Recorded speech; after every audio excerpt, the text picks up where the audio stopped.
नमस्कार सभी को। दोस्तों आज की क्लास में हम लोग डिस्कशन करने वाले हैं यूपी पीसीएस मेंस 2025 एंड 2026 के यूपी स्पेशल पेपर 5 पे टॉपिक डिस्कशन।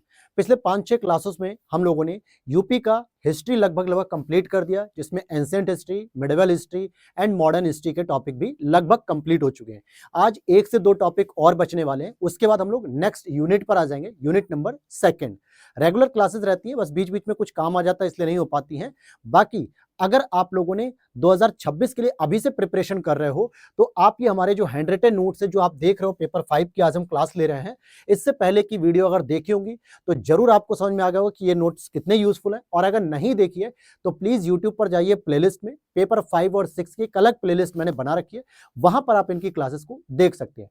और सबसे अच्छा, इस समय 30 दिसंबर से 1 जनवरी 2026 तक के लिए हम लोगों ने एक YouTube चैनल पर अपने ग्लैंस एकेडमी की तरफ से आप लोगों को न्यू ईयर ऑफर दिया है, जो हमारे हैंड रिटन नोट्स पर अप्लाई होता है। उसकी सारी टर्म्स एंड कंडीशन, उसके नियम रूल्स मैंने एक अलग वीडियो में पोस्ट किया था। मैं आपको वीडियो दिखा देता हूं, आप वहां पे जाके देख सकते हैं। और साथ ही साथ आप हमारे चैनल पे कहां पर यूपी स्पेशल की क्लास में ले रहा हूं वो भी देख सकते हो। देखो, अगर जब आप यूट्यूब पर जाओगे, यूट्यूब पर वैसे आज ठंडी बहुत है दोस्तों, ठीक है, यूट्यूब पर आओगे वीडियो सेक्शन में, तो यहां पर देखो मैंने एक वीडियो सेक्शन में एक वीडियो डाली थी, big discount for you, happy new year 2026, और इसको आप देख सकते हो। इसमें सारी टर्म्स कंडीशन बताई गई हैं। बाकी आप जब प्लेलिस्ट आओगे तो प्लेलिस्ट में आपको एक प्लेलिस्ट मिलेगी यूपी स्पेशल पेपर 5 एंड 6 है। तो इसमें जब ओपन करोगे तो लगभग 6-7 लेक्चर कंप्लीट हो चुके हैं पेपर 5 के, जिसमें मैंने ancient history and medieval history and modern history लगभग कंप्लीट करा दी है। खुल जा भाई, ये देखिए, ये पूरा पेपर मेंस का चल रहा है 2025-26 का, आप यहां पर विजिट कर सकते हैं। आइए अब हम लोग अपने टॉपिक पर आते हैं, ठीक है। नोट्स की जानकारी हम आगे दे देंगे। ये आपका ग्लैंस एकेडमी का जो है कि हम लोगों ने जो टॉपिक अभी तक कंप्लीट कर लिए हैं, लगभग जो है कि जो लास्ट क्लास में हम लोगों ने टॉपिक पढ़ा था, याद होगा अगर आपको, या नहीं याद है तो मैं आपको रिमाइंड करा दूंगा।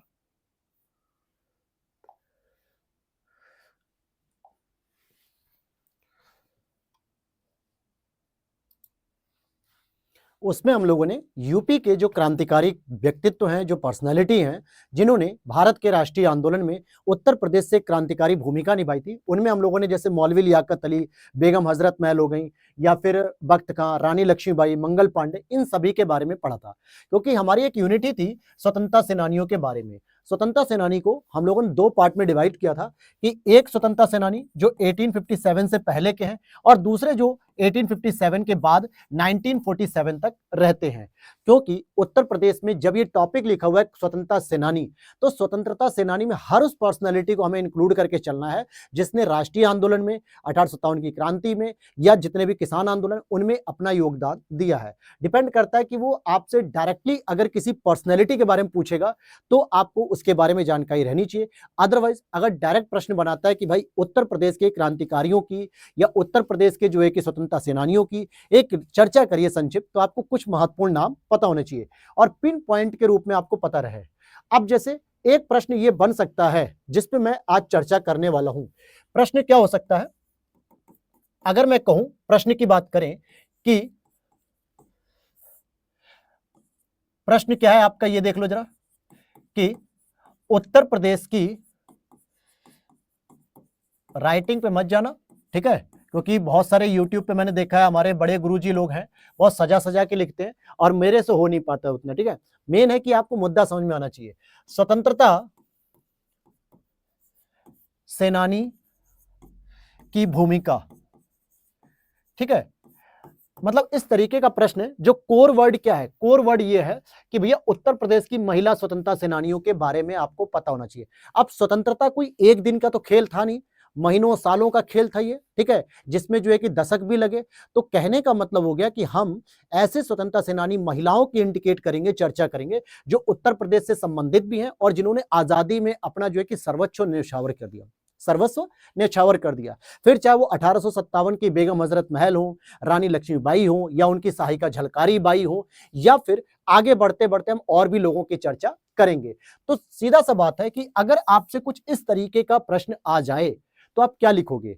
वहां पे इंडिविजुअली अगर किसी व्यक्ति का नाम देके या किसी महिला का नाम देके पूछता है तो आपको पढ़ा हुआ होगा तो लिख लोगे। अगर ज्यादातर चांसेस होते हैं इस तरीके के, एग्जामिनर ये चेक करना चाहता है कि क्या आप इसे बाइफरकेट कर पा रहे हैं कि नहीं, कौन कौन सी महिलाएं उत्तर प्रदेश से संबंधित थी और जिन्होंने राष्ट्रीय आंदोलन में योगदान दिया। जैसे बेगम हजरत महल, रानी लक्ष्मीबाई और झलकारी बाई, इन तीनों के बारे में मैंने ऑलरेडी आपको बता रखा है। कहां पे? इससे पहली क्लास में। अच्छा, कमेंट मैंने देखा था जिन्होंने कहा था कि सर आपके नोट्स हमें दिख नहीं रहे हैं, तो मैं उनको बताना चाहूंगा कि डियर, ये नोट्स हमारे व्हाट्सएप टीम से आप कांटेक्ट करके पीडीएफ को परचेस कर सकते हो। यहां पर बस मैं इस नोट्स के माध्यम से आपको चीजों को समराइज करा रहा हूं, बोल के समझा रहा हूं, ताकि आपके दिमाग में एक फ्रेमिंग चलती रहनी चाहिए। ठीक है, एक फ्रेमिंग चलती रहनी चाहिए। बहुत सारे लोगों ने सजेशन दिया कि सर आपके नोट्स बहुत अच्छे हैं, आप इसकी एक पेमेंट लेकर पेड क्लास चलाओ। पेड क्लास का क्या है ना कि अभी मेरे पास उतना समय नहीं हो पा रहा है कि मैं आपको कंटिन्यू दे पाऊं समय। अगर मैंने आपकी रेस्पॉन्सिबिलिटी कुछ इस तरीके से ली है तो मुझे लायबिलिटी के तौर पे पूरा समय देना पड़ेगा, जो सच बताऊं तो अभी पॉसिबल नहीं हो पा रहा है। इसीलिए मैं कोशिश कर रहा हूं कि फ्री यूट्यूब पे मैं क्लास दे दूं। जिन बच्चों ने इस पीडीएफ को परचेस किया है वो वहां से उन चीजों को समझ पाएंगे। अच्छा, पीडीएफ कहां से मिलेगी, तो इसकी जानकारी मैं ज्यादा नहीं कहूंगा, बस मैं एक बार इसको डिस्प्ले पे दिखाता हूं आपको। ये रहा ब्रोशर है हमारा, जिसमें लक्ष्य based short notes, GS paper 1, 2, 3, 4 and Uttar Pradesh paper 5 and 6 mains answer writing. ये व्हाट्सएप नंबर है, आप मैसेज करोगे, कॉल करोगे तो पिक नहीं होगा, मैसेज पे आपको रिप्लाई मिल जाएगा, सारा प्राइस लिस्ट वगैरह सब कुछ वहां बता दिया जाएगा। और इस समय आपको किसी भी 3 पीडीएफ या 3 से अधिक पीडीएफ लेने पर 30% का ऑफ मिल रहा है। जो इनका ओरिजिनल प्राइस है उससे भी 30% का छूट मिल रही है। तो आप जल्दी से जल्दी इस नंबर को देख लीजिए और ग्रैब कर सकते हैं। आ जाओ, टॉपिक पे आ जाते हैं, ज्यादा टाइम नहीं, क्योंकि कंप्लीट करना ये जरूरी है। बहुत सारे बच्चे हैं जिनका मेंस इस बार लगा हुआ है, ठीक है, और करीब हजारों की संख्या में बच्चों ने जो है कि इस नोट्स को परचेस करके अच्छी तैयारी कर रखी है, लेकिन फिर भी उनके लिए डिक्टेट कर दूंगा तो और बेहतर होगा। अब जैसे बेगम हजरत महल के बारे में आपको लिखना है कि भाई नवाब वाजिद अली शाह उनकी बेगम थी, साथ ही साथ इन्होंने 1857 की क्रांति में अपनी रियासत को, यानी अपने जो अवध के जो नवाबी क्षेत्र थे उनको कंट्रोल करने के लिए या उस पर नियंत्रण बनाए रखने के लिए अंग्रेजों से युद्ध किया। तमाम इनकी भूमिका लिखोगे। रानी लक्ष्मीबाई की ऑलरेडी मैंने यहाँ लिखा ना, पूर्ववत पैराग्राफ को ही लिखे जो पहले अभी हम लोगों ने कल की क्लास में पढ़ा है। झलकारी बाई, रानी लक्ष्मीबाई की महिला सेना की सेवा की, तो इनका नाम ही अगर आप लिख दोगे ना तो भी एग्जामिनर जानेगा कि आपको इन उत्तर प्रदेश की क्रांतिकारी स्वतंत्रता सेनानी महिलाओं की जानकारी है। अब आ जाते हैं 4 और महत्वपूर्ण नाम, जैसे कमला नेहरू, विजयलक्ष्मी पंडित, सरोजनी नायडू, सुचेता कृपलानी। बात क्लियर हो गई? अब इनकी क्या भूमिका रही है? वैसे देखो, सरोजनी नायडू की जो है कि जन्मस्थली ये नहीं है, लेकिन सरोजनी नायडू ने अपनी कर्म भूमि उत्तर प्रदेश को चुना एक तरीके से। कमला नेहरू जी के बारे में आपको अगर लिखना है तो भैया कमला नेहरू जी के बारे में क्या ऐसी ऐसी बातें आप लिख सकते हो जो उत्तर प्रदेश की तरफ से योगदान कर सकती। सबसे पहले जवाहरलाल नेहरू जी की पत्नी थी, असहयोग आंदोलन और सविनय अवज्ञा आंदोलन में महत्वपूर्ण भूमिका निभाई, प्लस महिला अधिकारों की बात की। अब महिला अधिकार में आप क्या लिख सकते हो कि महिला अधिकार में शिक्षा, स्वास्थ्य, ठीक है, विवाह आयु, मतलब कि बाल विवाह के विरोध में इन्होंने बात की थी कि विवाह आयु तय होनी चाहिए। कुछ इस तरीके से इन्होंने महिला अधिकारों की बात की, और कहीं ना कहीं चाहे वो शारदा अधिनियम हो या फिर जो है कि एज ऑफ कंसेंट हो, इसके बाद के जो एक्ट आते थे, इन सभी में इनकी एक महत्वपूर्ण भूमिका दिखती रही। विजय लक्ष्मी पंडित जी की बात कर लेंगे, ये प्रमुख राजनयिक एवं राजनीतिज्ञ भी थी। उत्तर प्रदेश महासभा में पहली महिला अध्यक्ष भी बनी, यूएन महासभा में, और भारत छोड़ो आंदोलन में इसकी महत्वपूर्ण भूमिका थी। तो आप एक आंदोलन भी कनेक्ट करो, जैसे कमला नेहरू जी के लिए मैंने बताया कि आपको नाम लिखना है कि इन्होंने असहयोग आंदोलन और सविनय अवज्ञा आंदोलन में भूमिका निभाई, ठीक है। उसी तरीके से आपको विजय लक्ष्मी पंडित जी के लिए लिखना है कि भारत छोड़ो आंदोलन में भी इन्होंने एक महत्वपूर्ण भूमिका निभाई। अब उनकी इंडिविजुअल कोई एक्टिविटी अगर याद आ जाए, किसी किताब में आपने पढ़ा है, तो आप वहां पे मेंशन कर दो। नहीं तो आप एक महिला का नाम प्लस आंदोलन का नाम, उनकी भूमिका लिख रहे हो, इतना ही लिख पाए अगर आप ढंग से, ना बहुत अच्छे से नंबर मिलेगा। कोई लोग कहेंगे नहीं सर इतने पे नहीं मिलेगा। पहले मुझे ये बताओ कि पहले 8-10 महिलाओं के नाम, 8 महिलाओं के नाम है, लगभग 7, पहले इन्हीं के बारे में अगर 2-2 लाइन भी लिखो, 14 लाइन, और 150 शब्दों में ये प्रश्न आएगा 125 में, इतना ही बहुत हो जाएगा। लिख के देखो, यकीन नहीं हो रहा तो एक बार एक पेज निकालो और जो मैंने क्वेश्चन बोला, इंट्रो, कंक्लूजन और इनके बारे में जो जो लाइनें मैंने बोली, आप लिख के देखो, आपका पेज भर जाएगा। उससे ज्यादा आप लिख भी नहीं सकते हो। सरोजनी नायडू के बारे में बात करेंगे। देखिए, सरोजनी नायडू मुख्य रूप से थी तो साउथ इंडिया की, ठीक है, साउथ इंडिया की थी। कहाँ की थी सरोजनी नायडू जी की? अगर हम बात करें, भारत की कोकिला भी इन्हें कहा जाता है। सरोजनी नायडू जी की अगर मैं बात करता हूं तो मुख्य रूप से इनका जो जन्म था वो हैदराबाद में हुआ था, लेकिन लखनऊ में ये इनका पालन पोषण हुआ, लखनऊ यानी उत्तर प्रदेश में। इसलिए उत्तर प्रदेश की इन्होंने कुछ ना कुछ सामाजिक, सांस्कृतिक, राजनीतिक पृष्ठभूमि को समझा, देखा, और प्रमुख रूप से कवित्री, वक्ता और राजनीतिज्ञ भी थी। सबसे महत्वपूर्ण योगदान क्या था इनका कि सविनय अवज्ञा आंदोलन के दौरान, ठीक है, जो सविनय अवज्ञा आंदोलन था उस समय धर्सना नामक, ठीक है, धर्सना सत्याग्रह जिसे हम कह सकते हैं, इसका इन्होंने नेतृत्व भी किया। ठीक, और तो और 1925 में कानपुर अधिवेशन, 1925 में कानपुर अधिवेशन में प्रथम भारतीय महिला होने के साथ साथ अध्यक्षता निभाई थी। वैसे तो महिला के तौर पे एनी बेसेंट आती 1917 में, लेकिन ये जो है कि प्रथम भारतीय जो है कि महिला होने के साथ कांग्रेस अधिवेशन, कानपुर अधिवेशन की इन्होंने अध्यक्षता की थी। तो ये इनके कद को बताता है, ये इनकी प्रतिष्ठा को बताता है कि किस प्रकार से ये स्वतंत्रता आंदोलन में जुड़ी हुई थी। उत्तर प्रदेश की तरफ से इन्होंने भूमिका निभाई। साथ ही साथ आप सुचेता कृपलानी के बारे में बताओगे। सुचेता कृपलानी जो भारत छोड़ो आंदोलन, नमक सत्याग्रह, इन दोनों से सक्रिय रूप से थी। साथ ही साथ इन्होंने इस दौरान महिलाओं को लामबंद करने का प्रयास किया कि महिलाओं को लामबंद किया जाए, कि महिलाएं शराब की दुकानों के खिलाफ धरना प्रदर्शन दें, विदेशी वस्तुओं का बहिष्कार करें, स्वदेशी को अपनाने पर बल दे, राष्ट्रीय शिक्षा पर बल दे, महिलाओं को शिक्षित करने पर बल दिया। इस तरीके की ही तो बातें लिखनी है। मेंस में आपको अगर फैक्ट थोड़ा सा पता है ना, तो बस उसको लस्सी बनाने आना चाहिए। एग्जामिनर को दूध की जगह लस्सी पसंद आएगी। लस्सी कब बनाओगे? जब आपके पास 5-6 चीजें पता हो अच्छे से, तभी आप बहुत अच्छे से लिख पाओगे। तो अगर इतना पिन पॉइंटेड पॉइंट अगर आपके फिंगर टिप पे याद है ना, तब तो आप मान के चलो कि आंसर बहुत अच्छा लिख रहे हो। अगर नहीं याद है तो भाई हकीकत बता रहा हूं, एग्जाम हॉल में जब बैठते हो ना, तो इतना प्रेशर होता है कि भैया 20 क्वेश्चन करने, पहली शर्त होती है 20 क्वेश्चन कंप्लीट किए जाए। दूसरी शर्त होती है कि पड़ोस वाला जो लिख रहा है ना बहुत तेजी से, तो जो टेबल मिलती है उस बेंच पे एक सीट पे 2 लोग बैठते हैं, एक आपके साइड में होगा, एक आप बैठोगे, ठीक है। वो भी लिख रहा है बेचारा, बहुत तेजी से स्पीड हो रही है, उसकी वजह से मेज हिल रही है, आपकी भी राइटिंग बिगड़ रही है, बहुत कुछ वहां पे मैनेज करना पड़ता है, तब जाके आप मेंस लिख पाते हो। और उसके लिए ये प्रैक्टिस है कि फिंगर टिप पे आपको आंसर याद होने चाहिए।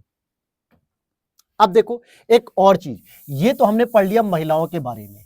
अब हम बात करेंगे, देखो मैं फिर कह रहा हूं भाई कि आप अगर सोचोगे कि मैं पूरी तरीके से जो है कि आपको एक एक लाइन बताऊं, तो ये पॉसिबल नहीं है, ठीक है, ये पॉसिबल नहीं है।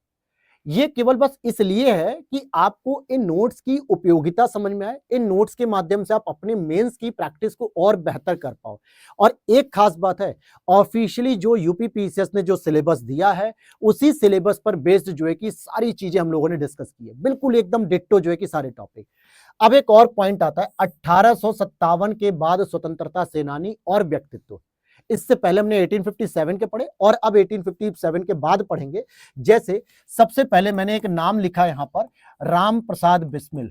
अब आपके दिमाग में क्या आएगा कि सर हम बहुत सारे व्यक्तियों को जानते हैं। बिल्कुल, राम प्रसाद बिस्मिल जी के बारे में जानते होगे, चंद्रशेखर आजाद जी के बारे में जानते होगे, ठीक है, और भी बहुत सारे नाम ऐसे आएंगे। थोड़ा पानी पी लो,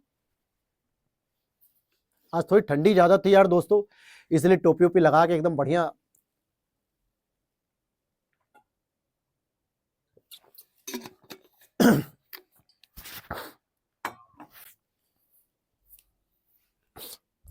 देखो राम प्रसाद बिस्मिल जी का जो जन्म हुआ है वो कहां पर हुआ है? आपके शाहजहांपुर। शाहजहांपुर जिसने नहीं सुना है तो मैं आपको बता दूं, ये बरेली के पास पड़ता है, पश्चिमी यूपी एक तरीके से कह सकते हो। पश्चिमी यूपी तो नहीं, लेकिन हाँ मुरादाबाद, बरेली, शाहजहांपुर, पीलीभीत, ये सारे रीजन है, ठीक है। और इनका जन्म कब हुआ था? 1897 में।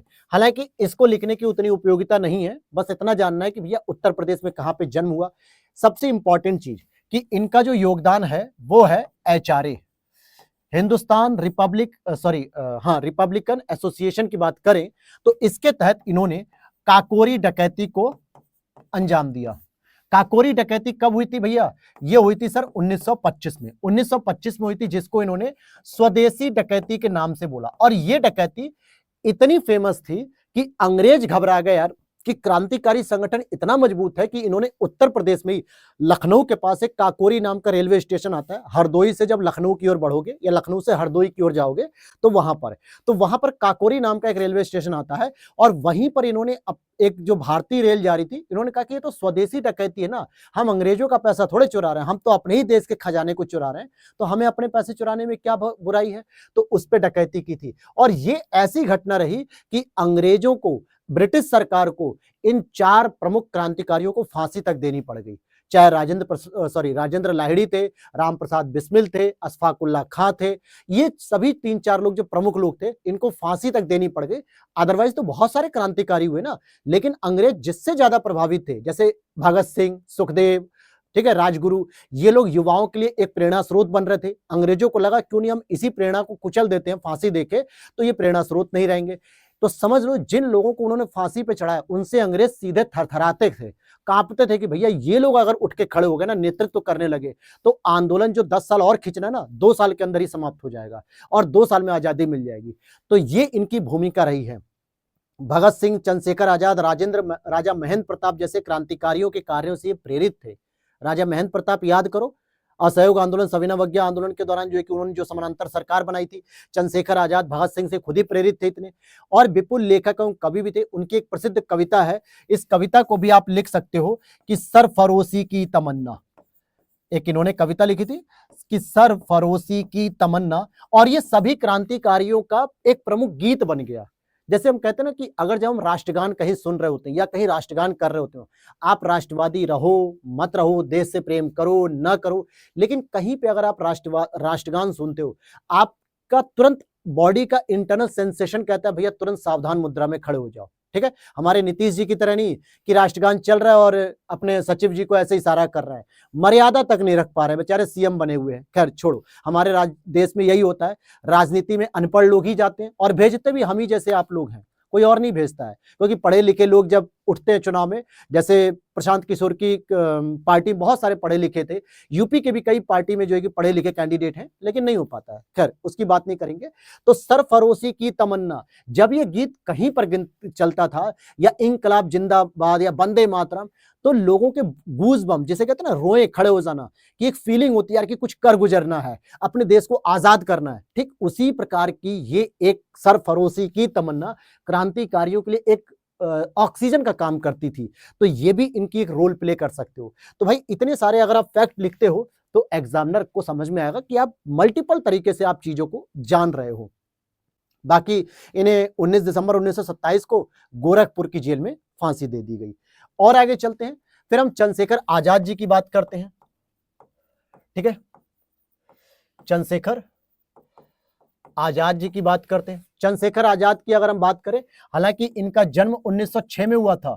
ठीक है, 1906 मध्य प्रदेश में, लेकिन इनकी जो मुख्य रूप से कार्य प्रणाली थी, कार्यभूमि थी, कर्मभूमि थी, शहादत था अल्फ्रेड पार्क आपके इलाहाबाद में। उत्तर प्रदेश में ये ज्यादा एक्टिव रहे हैं, किंतु कर्मभूमि उत्तर प्रदेशी। काकोरी कांड में शामिल थे, ये भी शामिल थे, लेकिन अंग्रेजों के चंगुल से बच निकले। बहुत अच्छी बात है, वीरता का प्रमाण है। इन्होंने ब्रिटिश शासन को उखाड़ने हेतु इन्होंने 1928 में HSRA का गठन किया, भगत सिंह के साथ मिलकर।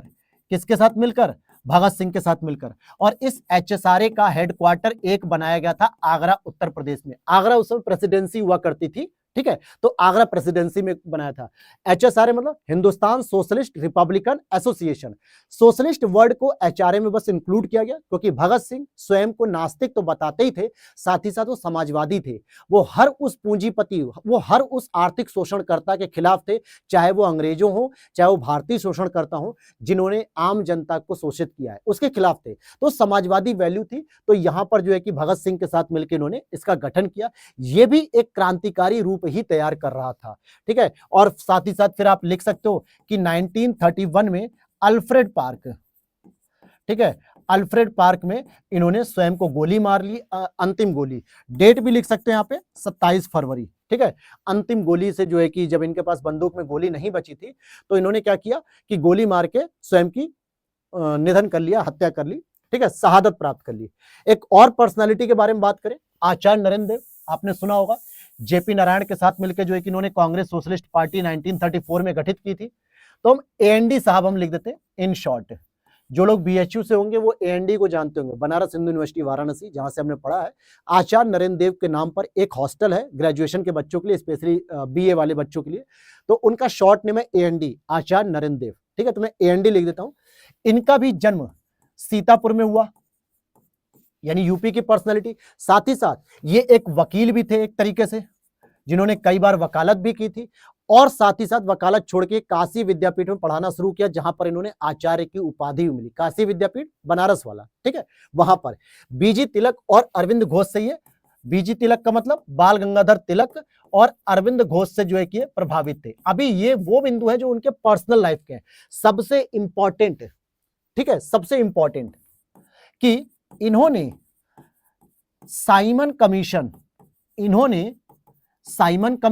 एवं सविनय अवज्ञा आंदोलन, साइमन कमीशन का विरोध भी किया और सविनय अवज्ञा आंदोलन भी सहयोग किया। ये भी हो गया। एक और तीसरा पॉइंट ऐड ऑन करने के लिए, एक और तीसरा पॉइंट मैं बता रहा हूं आपको, ऐड ऑन करना है आपको। क्या लिखना है कि इन्होंने 1934 में JP नारायण, ठीक है, जयप्रकाश नारायण जिनको हम लोग कहते हैं, पार्टीलेस डेमोक्रेसी की बात की थी इन्होंने, JP नारायण के साथ मिलकर कांग्रेस की एक संस्था के रूप में Congress socialist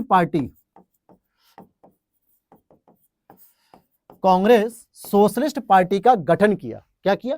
Congress socialist party का गठन किया। इस गठन के माध्यम से जो कांग्रेस केवल शहरों तक सीमित थी, जो कांग्रेस केवल अपर मध्य वर्ग तक सीमित थी, उसको ग्रामीण पृष्ठभूमि तक पहुंचाया, उसको जो है कि जनता का जो सबसे लोअर वर्ग है, जो गरीब कुचला वर्ग है, वहां तक पहुंचाया।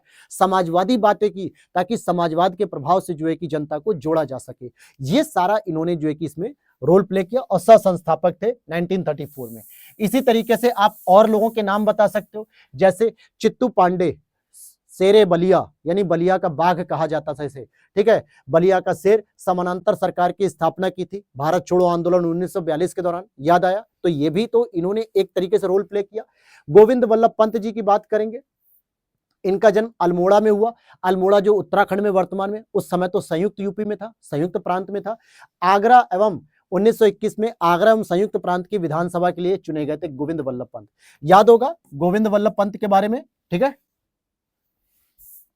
आगे बात करते हैं। काकोरी कांड के क्रांतिकारियों के प्रतिनिधित्व की वकालत की थी। जो काकोरी कांड आपका 1925 में हुआ था, इनको बचाने के लिए वकालत के रूप में इन्होंने अपना एक प्रमुख योगदान भी दिया था। साथ ही साथ इन्होंने एक और काम किया था कि हिंदू कोड बिल, ठीक है, इन्होंने एक और काम किया, हिंदू कोड बिल एवं एकल विवाह पर बल दिया। इन्होंने कहा कि जिस भी व्यक्ति को विवाह करना है, चाहे पुरुष हो चाहे महिला हो, एकल विवाह करे ताकि महिला और पुरुष दोनों की अस्मिताओं का संरक्षण हो सके, समाज में एक बैलेंस बना रह सके। ठीक है, लिंगानुपात में बैलेंस बना रह सके, ये सारी चीजें। अब कहोगे कि सर हमने गोविंद वल्लभ पंत के बारे में बस इतना ही पढ़ा है कि उत्तर प्रदेश के पहले मुख्यमंत्री थे, उनके नाम पे जो है सोनभद्र में जो है कि एक डैम भी है, परियोजना, तमाम चीजें हैं। लेकिन आपसे क्रांतिकारी या स्वतंत्रता सेनानी के तौर पे अगर पूछा जाए तो एटलीस्ट आपको 2 से 3 बिंदु पता होने चाहिए। एटलीस्ट आपको 2 से 3। मौलाना हसरत मोहानी साहब की बात करें, 1875 में उन्नाव में जो है कि जन्म लिए और CPI के सह संस्थापक थे, कम्युनिस्ट पार्टी ऑफ इंडिया, इसके ये सह संस्थापक भी रह चुके हैं। फिर कांग्रेस के अहमदाबाद अधिवेशन की पूर्ण स्वतंत्रता की मांग सर्वप्रथम इन्होंने ही रखी थी। ठीक है, तो ये एक इंपॉर्टेंट हो सकता है। दो चीजें एक इंपॉर्टेंट हो सकती है इनकी। जो क्रांतिकारियों के लिए इन्होंने एक नारा दिया था, इंकलाब जिंदाबाद।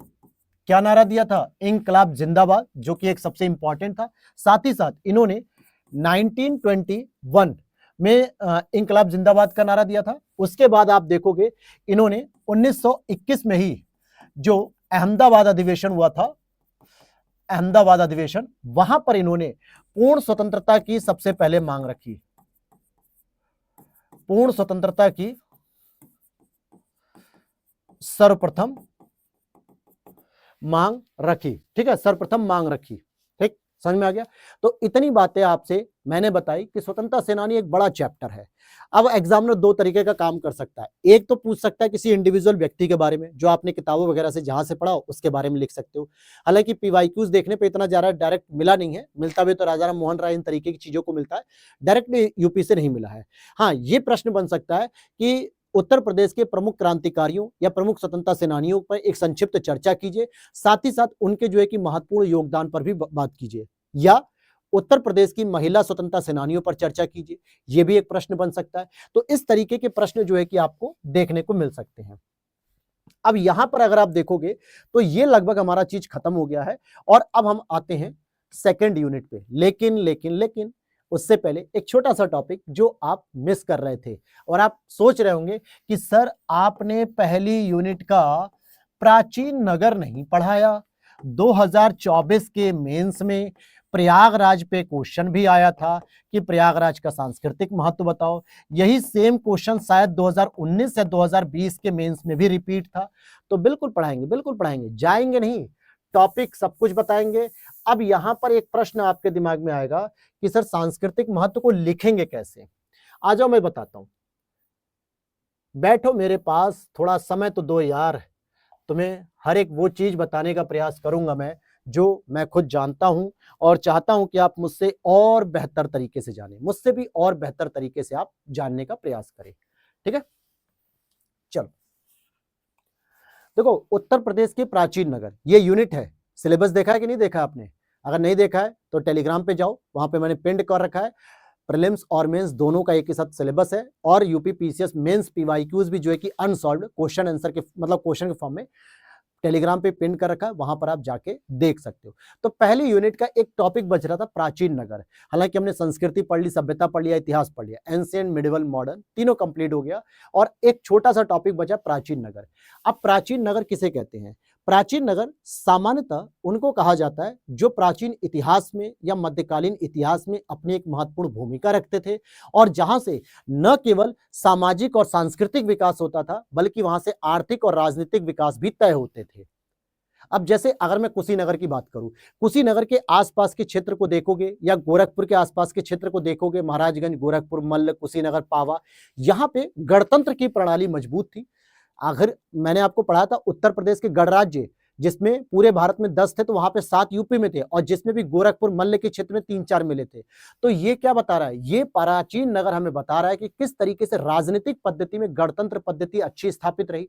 या फिर अगर आप इधर कुरु को देखोगे, महाभारत के रीजन को देखोगे, मथुरा को देखोगे, तो यहां पर आपको राजतंत्रात्मक पद्धति ज्यादातर देखने को मिलती है। तो इस तरीके की चीजों को भी प्रभावित करने वाले शहरों को प्राचीन नगर कहते हैं।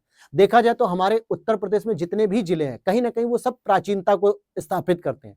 फिर भी एग्जामिनर उन शहरों के बारे में जरूर आपसे प्रश्न पूछ लेता है जो एटलीस्ट बहुत चर्चा में रहते हैं और बहुत फेमस शहर हैं। जैसे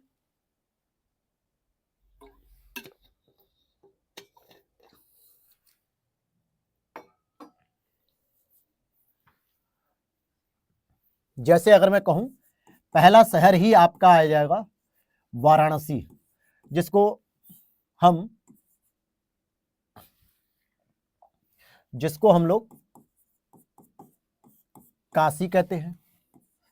दूसरा अगर आपके शहर की मैं बात करूं, प्रयागराज हो गया। तीसरा आपको मैं कहूं अयोध्या हो गया। ठीक है, चौथा भी अगर मैं कहूं आपको तो मथुरा ले लो। ठीक, फिर एक कुशीनगर भी ले सकते हो और श्रावस्ती ले सकते हो। ऐसे बहुत सारे शहर हैं जो प्राचीनता स्थापित कर रहे हैं, क्योंकि इस वर्ड में ही दिख रहा है प्राचीन नगर। अब प्राचीन नगर का मतलब ये नहीं कि जो मॉडर्न स्ट्रीम बहुत चर्चा में थे, प्राचीन का मतलब एटलीस्ट वो एंशिएंट और मिडिवल तक तो जो है कि अपना वजूद बहुत अच्छे से बचा के रखे हो, ऐसे ही शहरों को हम प्राचीन नगर कहते हैं। एक एक नगरों पर हम लोग चर्चा करेंगे। सबसे पहले मैं आपको बनारस के बारे में बताऊंगा जो हमारी बाबा भोलेनाथ की नगरी है और जहां का मैं निवासी भी हूं, उनके संरक्षण में मैं रहता हूं। चलिए देखो, वाराणसी की अगर हम बात करते हैं, दिख रहा है यहां तक वाराणसी एक प्राचीन नगर के रूप में? हाँ दिख रहा है। Okay right. देखो क्या हम लिख सकते हैं, इंट्रोडक्शन भी अगर मैंने लिखूं तो इंट्रोडक्शन देखो कितना सही लिखा है मैंने। इंट्रोडक्शन पढ़ के बता दूं, हो सकता है ना दिख रहा होगा, मैं दिखाता हूं। वाराणसी को प्रकाश का शहर या काशी कहा जाता है। प्रकाश का शहर कहा जाता है, यानी काशी कहा जाता है। यह भारत का सबसे पुराना लगातार जीवंत बसा हुआ शहर है। कैसा शहर है? जीवंत बसा हुआ शहर है, और ये दुनिया का सबसे पुराना शहर माना जाता है और भारतीय वैदिक संस्कृति का उद्गम स्थल है। यहाँ पे कई ऐसी वैदिक संस्कृतियां हैं जिनका उद्गम हुआ है। फिर अथर्ववेद में सर्वप्रथम उल्लेख काशी के निवासियों का मिलता है। अब 5 मैंने इंपॉर्टेंट पॉइंट बता दी, किसी भी 2 पॉइंट से आप इंट्रो शुरू कर सकते हो, अगर 125 शब्द का है या फिर 200 शब्दों का है। पहला, प्रकाश का शहर या काशी कहते हैं, सबसे पुराना जीवंत बसा हुआ शहर, वैदिक संस्कृति का उद्गम स्थल। अर्थ अथर्ववेद में सर्वप्रथम उल्लेख काशी के निवासियों का है। अगर मैं चाहता तो ये भी तो लिख सकता था कि प्रधानमंत्री नरेंद्र मोदी जी के संसदीय क्षेत्र वाराणसी की बात हम कर रहे हैं, या फिर हम और भी कोई बात लिख सकते हैं। लेकिन इंट्रोडक्शन खासकर मेरा फोकस इस चीज पे है कि मैं एक प्राचीनता को समेटते हुए लिखूं, क्योंकि प्राचीन नगर की बात कर रहा है तो मैं प्राचीनता की बात करूं, आधुनिकता की बात ना करूं। एक और यहां पे आपको इंट्रो में दे देता हूं। वाराणसी के अंदर ही स्थित सारनाथ नाम की जगह या ऋषिपत्तनम नाम की जगह पर धर्म चक्र प्रवर्तन, आप बौद्ध धर्म से भी शुरू कर सकते हो, कोई दिक्कत नहीं। धर्म चक्र प्रवर्तन जैसा प्रथम उपदेश जो है कि महात्मा बुद्ध ने दिया, यहां से भी आप इंट्रो शुरू कर सकते हो। क्योंकि देखो यार, इंट्रो ना डिपेंड करता है पहली चीज की क्वेश्चन की डिमांड क्या है, लेकिन सामान्यतः ये जो टॉपिक है ना उस पर 1 लाइनर क्वेश्चन आता है कि वाराणसी की प्राचीन शहरों के रूप में इसकी भूमिका बताइए या इसके सांस्कृतिक महत्व पर चर्चा कीजिए। जैसे अभी आया प्रयागराज के सांस्कृतिक महत्व। अब प्रयागराज के सांस्कृतिक महत्व की बात करें तो भारद्वाज, ऋषि भारद्वाज की तपोस्थली है, महाकुंभ का संगम है वहां पर, और भी ऐसी कई प्राचीन बातें होंगी जहां से आप उसका इंट्रो लिख सकते हो। तो अभी तो हम वाराणसी की बात करें, अब वाराणसी के महत्व की बात करेंगे। ठीक है, वाराणसी के महत्व की बात करेंगे। जैसे पहला ही महत्व अगर हम लिखेंगे, अब देखो सांस्कृतिक महत्व पूछेगा कि आर्थिक पूछेगा कि भौगोलिक पूछेगा कि राजनीतिक पूछेगा, वो डिपेंड करेगा एग्जामिनर पे। लेकिन आप तो एटलीस्ट सारे पहलू पढ़ के जाओ। पहला ही मैं आपको बताता हूं, भौगोलिक महत्व। भौगोलिक महत्व का मतलब क्या होता है? जो इसकी पर्यावरणीय स्थिति है, जलवायु है, भौगोलिक लोकेशन है, उसकी बात करेंगे। तो पहला ही बिंदु हो जाएगा आपका भौगोलिक महत्व। क्या होगा भौगोलिक महत्व में? जैसे गंगा नदी के तट पर स्थित है, जिससे परिणाम स्वरूप क्या है, गंगा नदी की उपस्थिति से यहां पर कृषि की उत्पादकता और अन्य गतिविधियों को प्रोत्साहन मिलता है। सीधा सीधा एक पॉइंट है, लाग लपेट नहीं, कहानी नहीं लिखनी है, टू द पॉइंट लिखो भाई। बनारस के लिए गंगा जो है कि प्राणदायिनी जीवनदायिनी का काम करती है।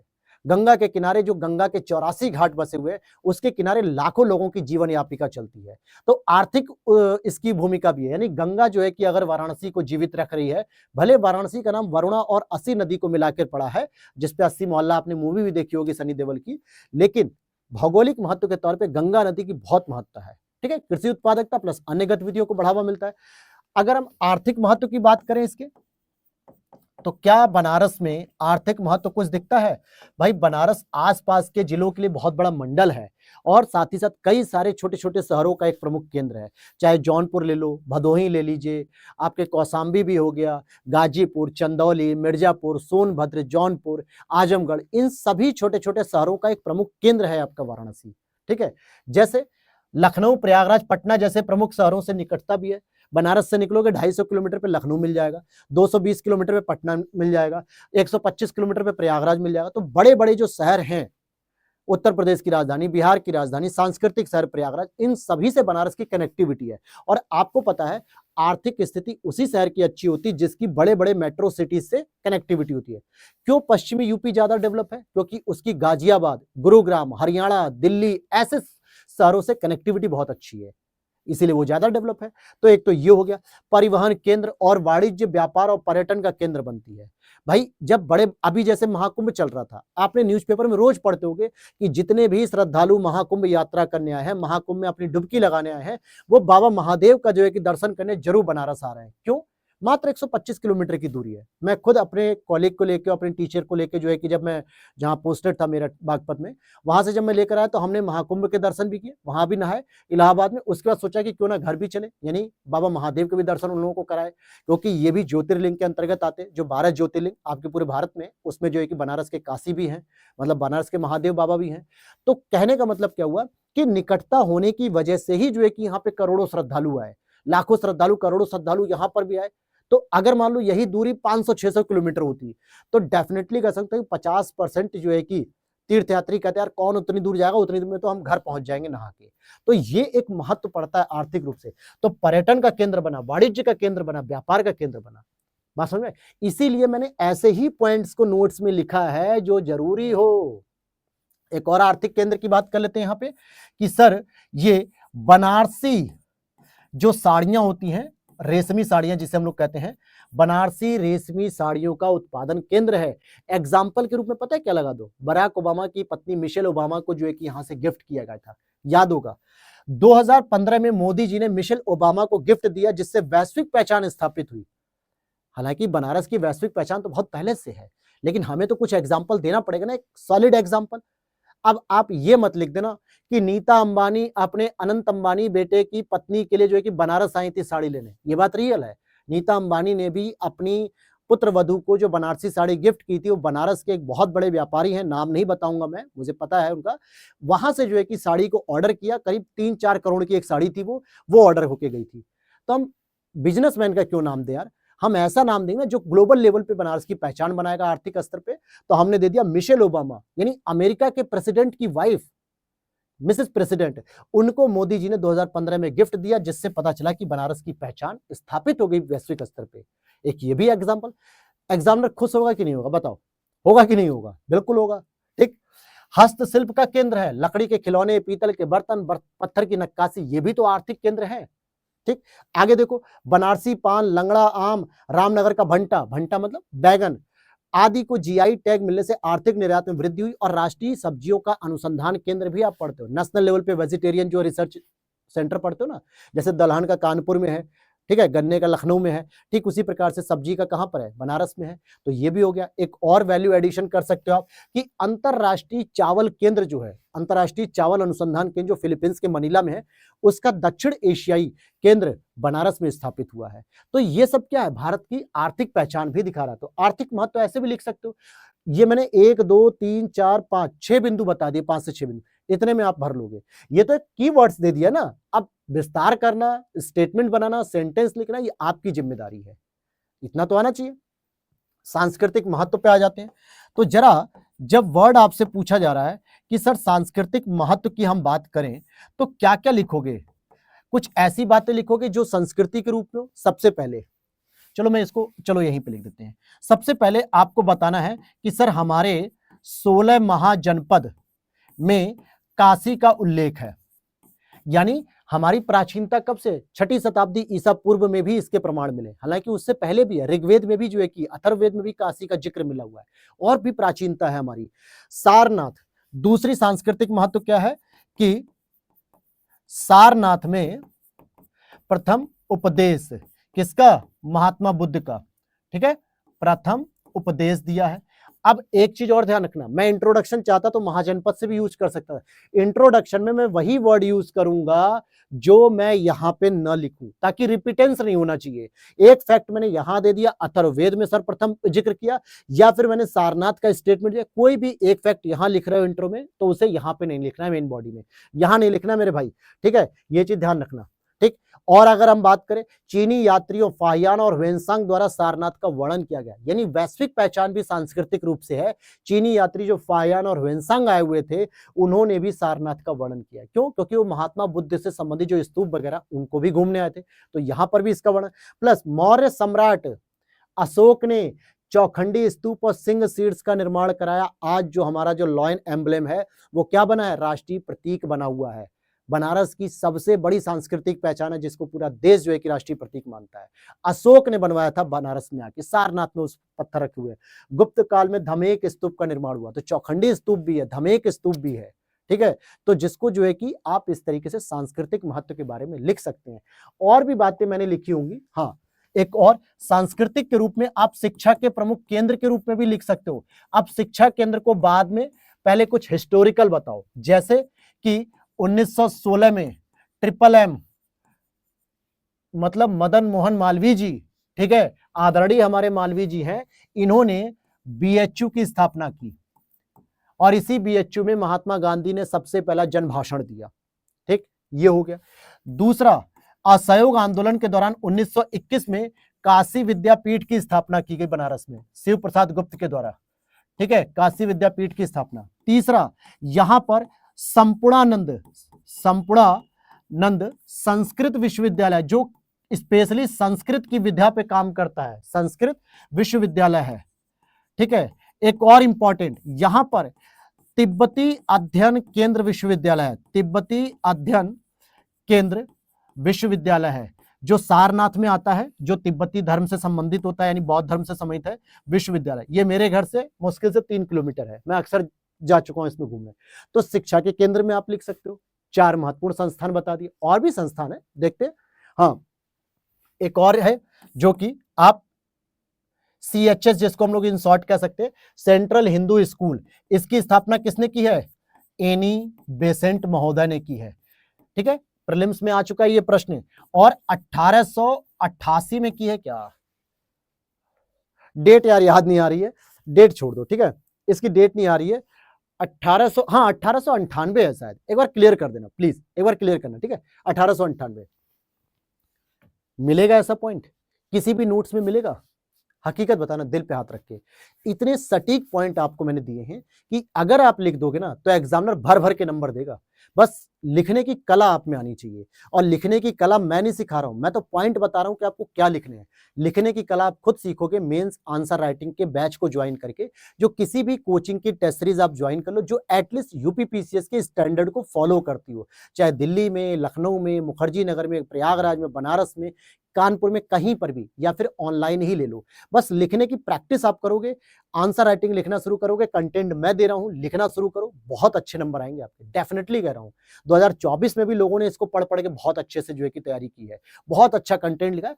बाकी रिलेवेंसी इसकी जो है कि आंसर राइटिंग मतलब रिजल्ट आएगा 24 के मेंस का, पता चलेगा। ठीक है, कितने लोगों का हो रहा है, कितने, हो सकता है हमारा ही हो जाए, अच्छी बात है। आगे बात करते हैं एक और इंपॉर्टेंट। ठीक है भाई, आपको मैं इतना कंटेंट दे दूंगा ना कि आप अगर बस ढंग से रट लो ना, और ये पूरी पीडीएफ लगभग 142-43 पेज की है, पेपर 5 इतने में निपटा दिया मैंने। ठीक है, अब बहुत सारे लोग कहेंगे कि सर आपने इसका कॉपी किया, उसका कॉपी किया। फिर कहूंगा ऐसे लोगों के लिए, मैंने कॉपी नहीं किया, मैंने 5 अलग अलग रिसोर्सेज को मर्ज करके तैयार किया है। और ये काम जो है कि करने के लिए ना जिगरा चाहिए होता बेटा, मेहनत लगती है। यहाँ आपसे एक किताब नहीं पढ़ी जाती है, मैंने 5-5 किताबें पढ़ के, चाहे वो कोचिंग के नोट्स हो, चाहे स्टैंडर्ड बुक्स हो, चाहे राकेश सारस्वत की बुक हो, उनको पढ़ के एक एक टॉपिक के लिए 5-5 जगह से कंटेंट को उठा के, और जो जरूरी है सबको नहीं लिखा है, सबको लिखा होता तो 500 पार हो जाती है पेज की किताब, केवल 145 पेज में, 140 पेज में है, 143 है यार। ठीक है, यानी 140 में ही सारा कंटेंट है। उसको मैंने जो है कि इसमें लिखा है चुन चुन के कि क्या जरूरत की चीजें हैं, और ये अनुभव से आता है, खाली कह देने से नहीं कि बकैती कर लेते हो आप लोग ना कि सर ये कॉपी पेस्ट है, ऐसा नहीं है। चलो आज हम बनारस तक ही रोकेंगे, बनारस के बारे में बता रहे हैं। अब जैसे शास्त्रीय संगीत का केंद्र, ठुमरी गायन की रानी गिरजा देवी बनारस की थी, हालांकि स्वर्गवास हो गई। रामनगर की रामलीला विश्व प्रसिद्ध है, यूनेस्को में शामिल है, यहाँ की संस्कृति की सबसे बड़ी पहचान है, सांस्कृतिक महत्व की पहचान है, जिसको आम भाषा में नक्कटैया कहा जाता है। नक्कटैया मतलब नाक काटने की परंपरा है, लक्ष्मण ने जो सुपर्णखा की जो नाक काटी थी उसको लेकर नक्कटैया कहा जाता है हमारे यहाँ। हालांकि रामनगर की रामलीला है।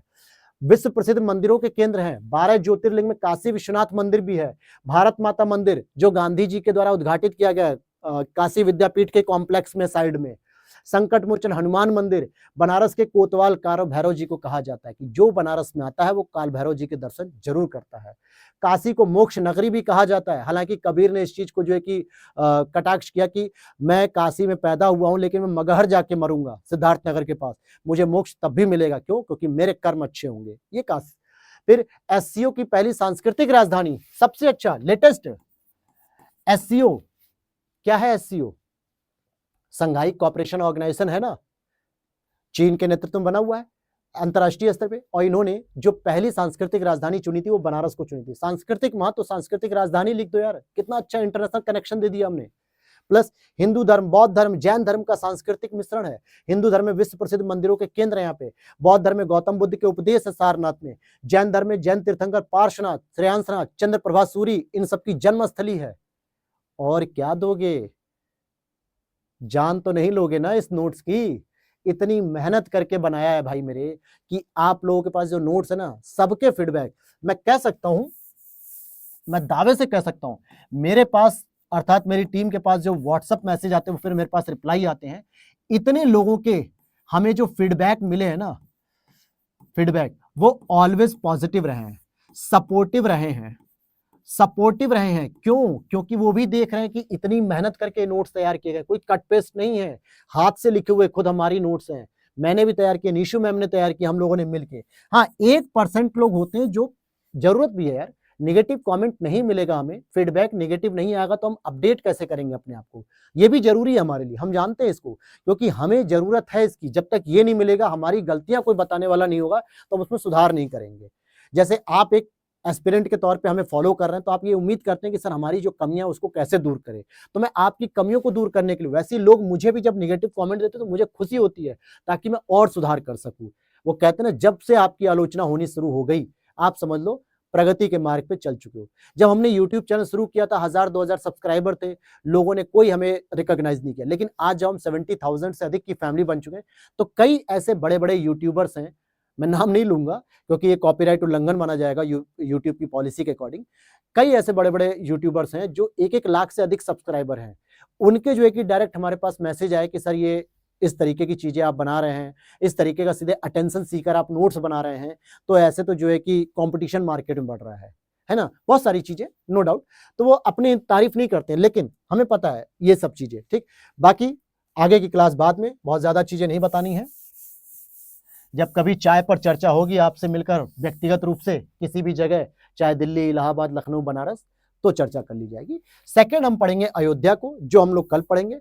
अयोध्या के बाद हम लोग पढ़ेंगे इसमें मथुरा का आर्थिक मत, कन्नौज को पढ़ लेंगे, संकिसा, श्रावस्ती और प्रयागराज के बारे में थोड़ा सा लिख देंगे। हाँ, प्रयागराज के बारे में पढ़ लेंगे, ठीक है।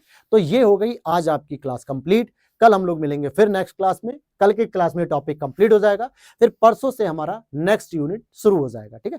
उम्मीद है वीडियो अच्छी लगी होगी तो लाइक कर देना। और अभी जो है कि 30 दिसंबर से 1 जनवरी तक, 1 जनवरी तक ऑफर चल रहा है 30% का, आप उसे यूज कर सकते हो। मिनिमम कोई भी 3 PDF लेने के बाद आपका वो ऑफर अप्लाई हो जाएगा। तो अभी जाके चेकआउट करो। व्हाट्सअप नंबर कहां पर है, कहां मिलेगा सर व्हाट्सअप नंबर? ये रहा व्हाट्सअप नंबर, और यहां पर आप सारी चीजों को पूछ सकते हो। प्रीलिम्स की क्लास भी मैं लेकर चल रहा हूं, मेंस की क्लास भी जो है कि आपको करा रहा हूं। ये सारे ब्रोशर आपको वहां पे मिल जाएंगे और आप ले सकते हो। मिलते हैं नेक्स्ट वीडियो में। जय हिंद, जय भारत।